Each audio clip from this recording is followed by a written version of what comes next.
La récente percée médiatique annoncée sur Israel strikes Iran's nuclear plants, radiological risks loom, met en lumière non seulement les enjeux géopolitiques, mais aussi les résonances spirituelles que ces événements suscitent au cœur de chaque croyant. Au-delà des chiffres et des analyses militaires, se joue une bataille intérieure, celle de l'âme face à la peur, à l'incertitude et à la responsabilité collective. À travers ce script en 6 sections, nous explorerons tour à tour l'histoire, la méditation, la poésie, la science, l'analyse et l'appel à l'action, ponctués d'histoires inspirantes, de versets coraniques et de questions profondes pour toucher l'esprit et le cœur du spectateur. Témoignage à Téhéran.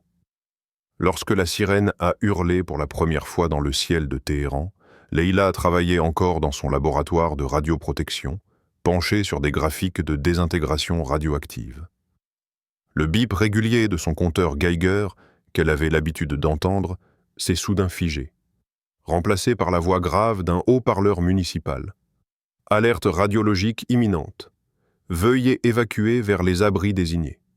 Ce soir-là, la banlieue résidentielle où elle habitait semblait figée, comme si le temps avait basculé dans une évidence troublante.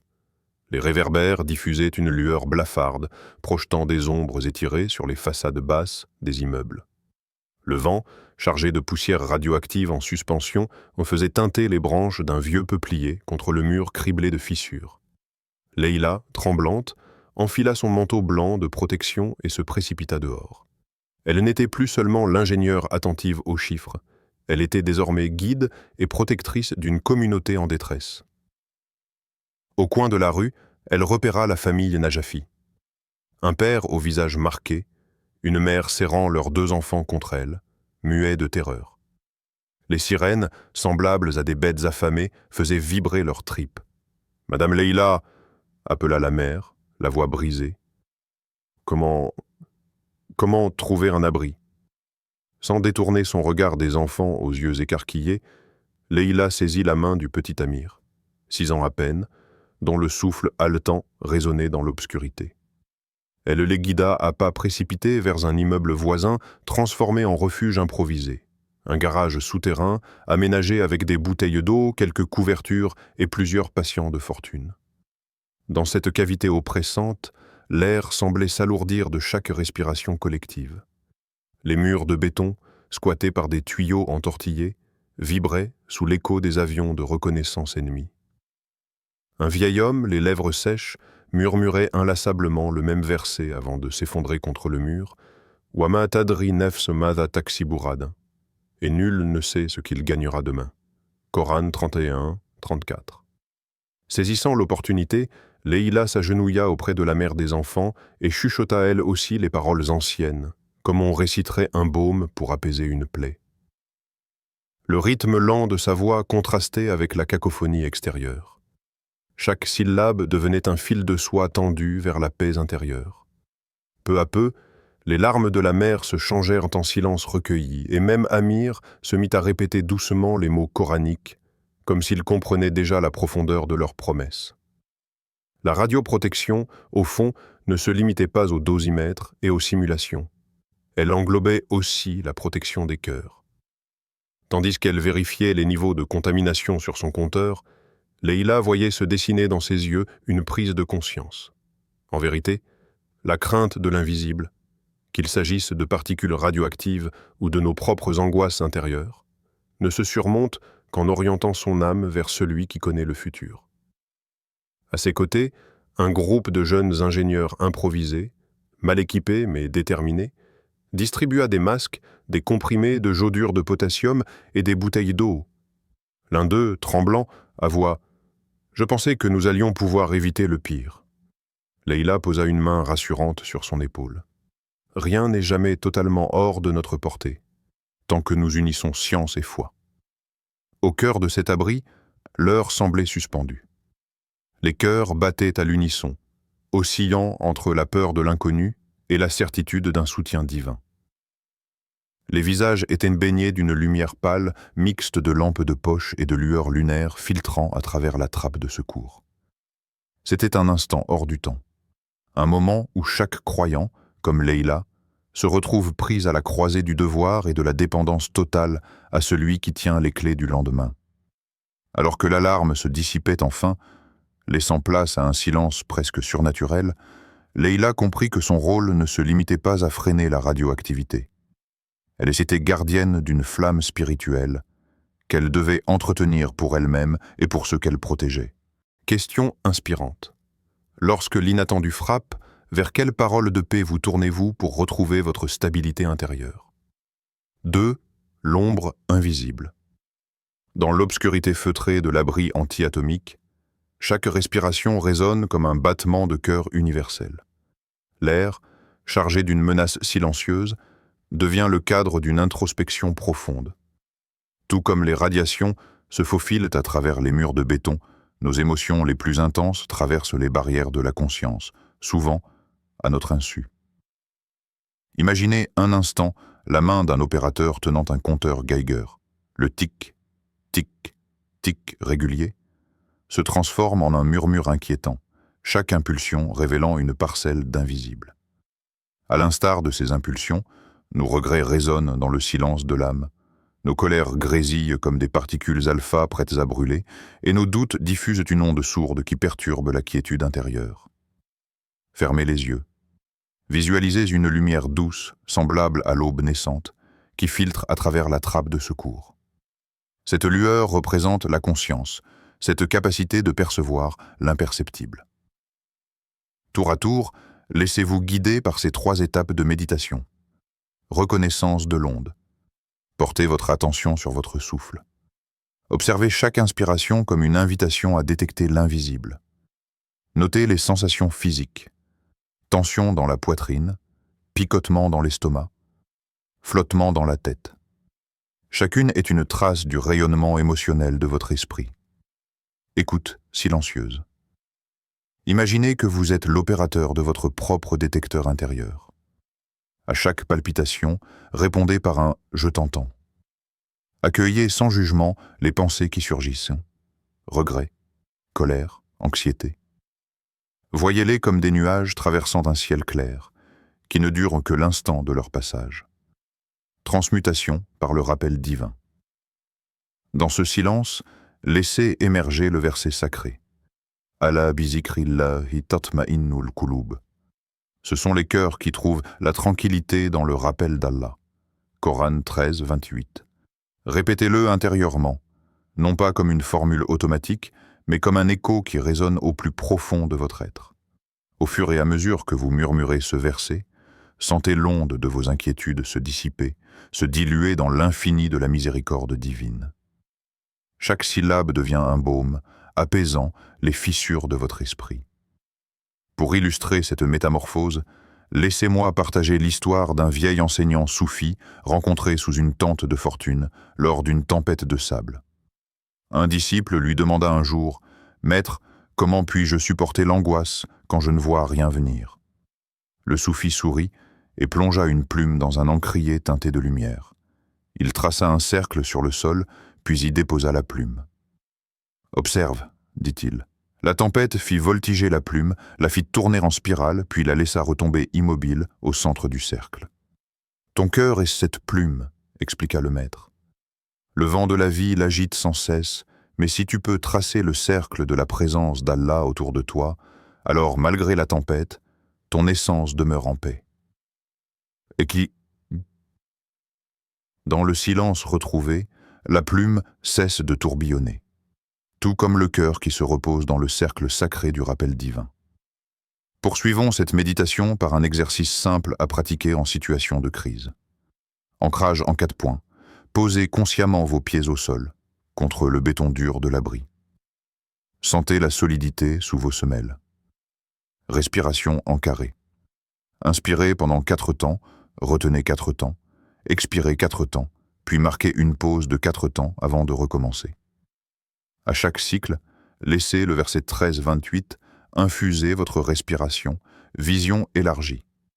Ouvrez les yeux et fixez un point clair dans l'obscurité. Une lampe, la trappe. Imaginez que cette lueur est un phare intérieur, toujours présent, même lorsque tout autour vacille. Ces pratiques invitent à cultiver la résilience spirituelle, comparable au blindage conçu pour contrer la radioactivité, invisible mais essentielle.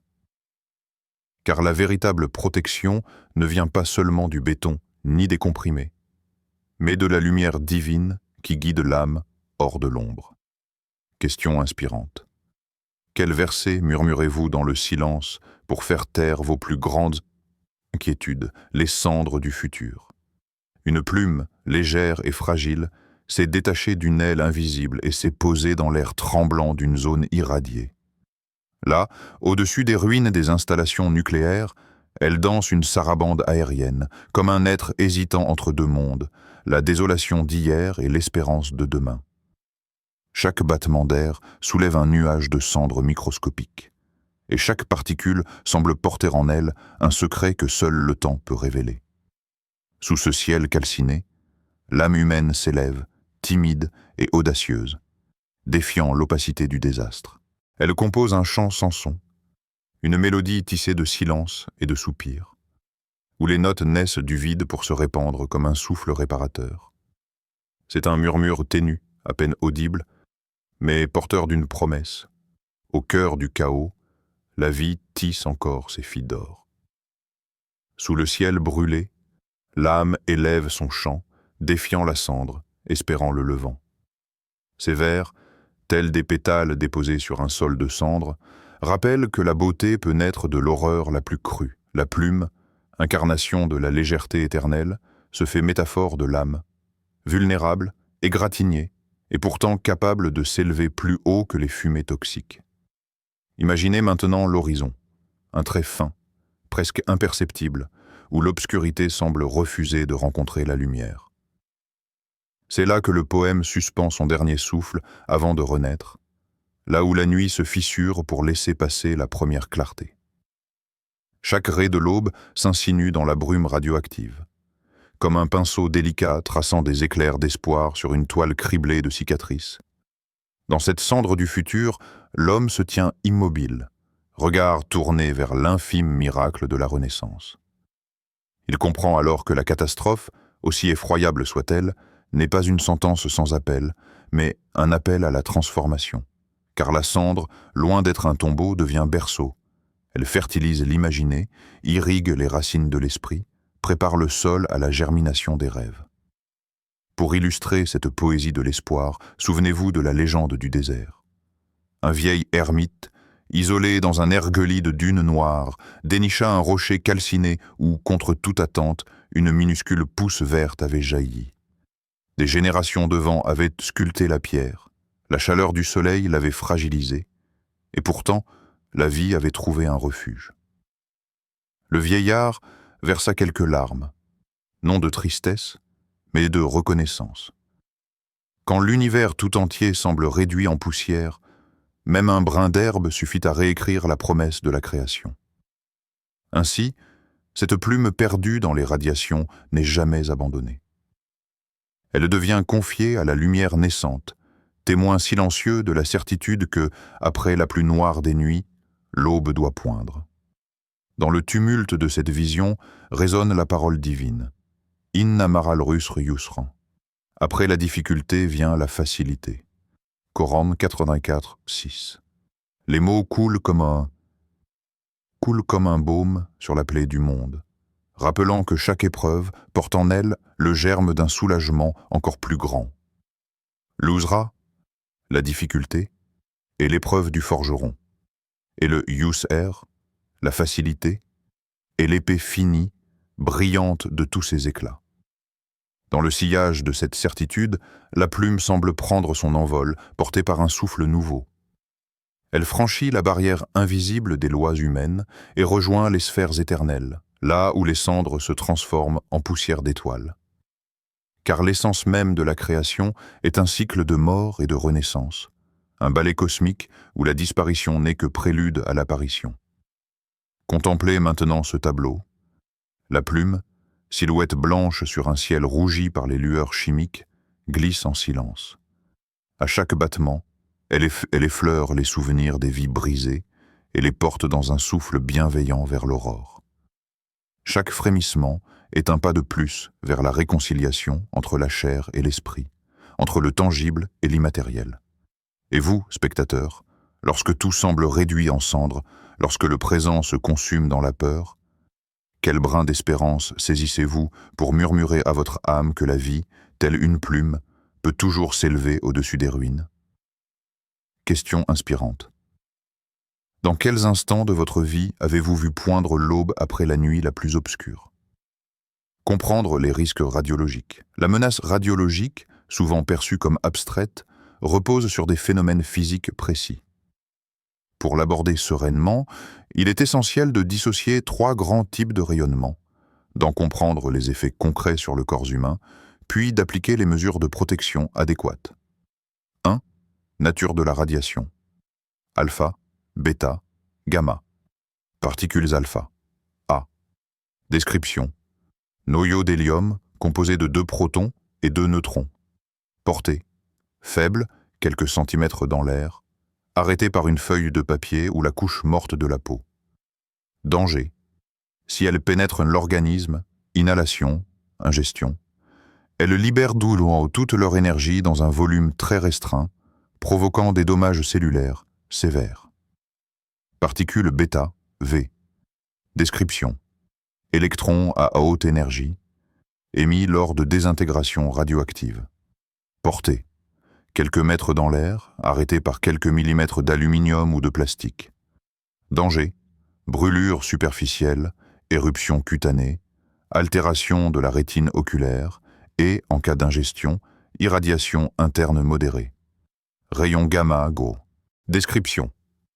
Photons électromagnétiques de haute fréquence, sans masse. Portée, très grande, traverse plusieurs dizaines de centimètres de béton ou plusieurs mètres d'air. Danger. Irradiation profonde des tissus et organes internes. Risque accru de cancer. Effets aigus. Syndrome d'irradiation aiguë. Si la dose est élevée. 2. Effets sur le corps humain. Brûlures internes et mutations. Irradiation aiguë. Haute dose en peu de temps. Symptômes précoces. Nausées, vomissements, diarrhée, fatigue extrême. Apparaissent dès quelques grès absorbés. Brûlures internes. Détresse digestive. Inflammation des organes. Hémorragies internes. Mort possible en l'absence de soins intensifs. Effets chroniques. Exposition prolongée à faible dose. Mutations cellulaires. Modification de l'ADN pouvant induire des cancers. Thyroïde, poumon, peau. Effets sur la reproduction. Stérilité partielle ou totale selon la dose. Risque de malformation chez la descendance. Détérioration de l'immunité. Fragilité face aux infections, faiblesse généralisée. Psychologie de la menace invisible. La peur de l'invisible peut générer anxiété, stress post-traumatique et comportement irrationnel. La connaissance de ces effets aide à réduire l'angoisse par la mise en place de protocoles clairs et d'un langage précis. 3. Mesures de protection. Abri blindé, jodure de potassium, prière et patience. Abri blindé. Fonction. Bloquer le rayonnement gamma et les particules par des matériaux denses, béton armé, plomb. Conception. Toit épais, absence de fissures, système de filtration d'air pour éviter l'infiltration de poussières radioactives. Jodure de potassium, Ki. Objectif. Saturer la glande thyroïde avec de l'iode stable, empêchant la rétention de l'iode radioactif I-131. Prise. Une dose unique, 1 à 2 heures avant ou immédiatement après l'exposition, selon les recommandations sanitaires. Limite. Ne protège que la thyroïde, ne prévient pas les effets des particules alpha ou bêta sur d'autres organes. Prière et patience. Dimension spirituelle. Se tourner vers Allah apaise la psyché et renforce la résilience. Pratique. Dhikr, rappel d'Allah. Réciter Coran et invocation pour calmer l'anxiété. Salah, prière rituelle. Structurer le temps, retrouver un rituel apaisant dans le chaos. Combinaison des approches. La protection la plus efficace mêle matériel, abri, Ki, humain, protocole, formation, et spirituel, prière, méditation. Chaque croyant est invité à renforcer sa carapace intérieure autant que son abri physique. 4. Leçon spirituelle, connaissance et pratique comme bouclier. Tout comme nous développons des barrières physiques pour contrer la radioactivité, nous devons ériger des remparts spirituels par la science de la foi et l'action concrète. La ilm, connaissance, éclaire le chemin, tandis que la amal, pratique, en incarne la force. Verset « Ya ayyuhal ladhina amanu ittaquallah wa qulu qawlan sadida »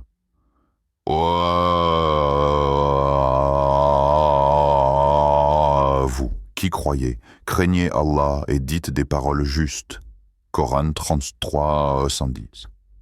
Ce verset rappelle que la vigilance ne se limite pas à la peau ou au mur de béton, mais s'étend à nos paroles et à nos pensées. La taqwa, conscience de Dieu, nous invite à une rigueur morale comparable à la rigueur scientifique. Au-delà des bombes et des radiations, c'est la pureté de nos cœurs qui façonne l'avenir de l'humanité. À l'image d'une lampe que l'on allume dans l'obscurité, chaque croyant est appelé à rayonner par l'unité, la prière, la connaissance et l'action juste. Lorsque nous franchissons ensemble les frontières de la peur, nous bâtissons un rempart plus solide que tout abri de béton. Puissions-nous, en ces heures troublées, demeurer fidèles à la promesse coranique. وَمَنْ يَتَّقِ اللَّهَ يَجْعَلْ لَهُ مَخْرَجًا. Quiconque craint Allah, il lui ouvre une issue. Coran 65, 2. Marchons avec confiance vers celui qui guide les pas de celui qui marche vers lui et œuvrons sans relâche pour que justice et paix prévalent sur l'ombre nucléaire.